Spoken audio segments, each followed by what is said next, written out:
what this course does is it breaks it into small pieces and shows you that you can actually apply active learning in like 5 minutes of your class, 10 minutes of your class, one assignment, language in syllabus, something that everyone can do.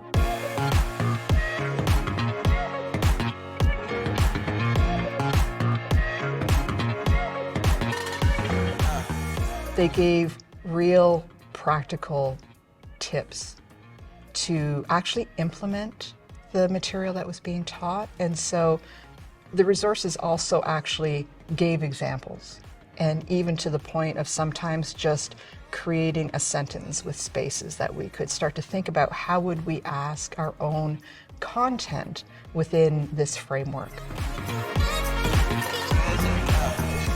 The module about helping students persist with their studies gave ideas of the tools you can give the students in your course that then they can use elsewhere. Teaching in context is part of my teaching philosophy.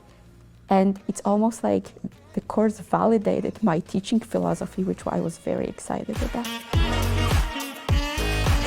Taking the course as a student really made me reflect on my own courses and trying to build in some more flexibility. It made me a little more empathetic to the role of being a student in a course. I've been an instructor for so many years. It was really nice.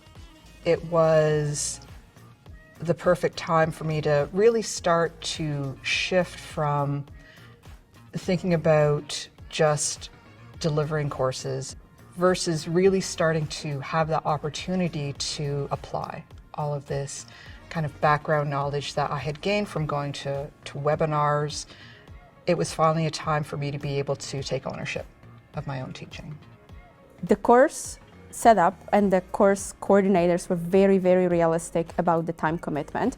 They said it was minimum 3 hours, and for me it was between 3 and 5 hours every unit, every module. It was a pretty sizable time commitment, and I personally found it a bit hard to keep up on a week-to-week basis, but the course had some flexibility, so I was able to get a lot of things done when I had the time.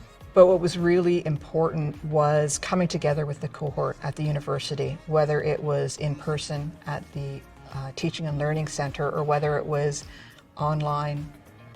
And that was a time that we could really start to ask questions about what does this mean to our teaching at the University of Toronto.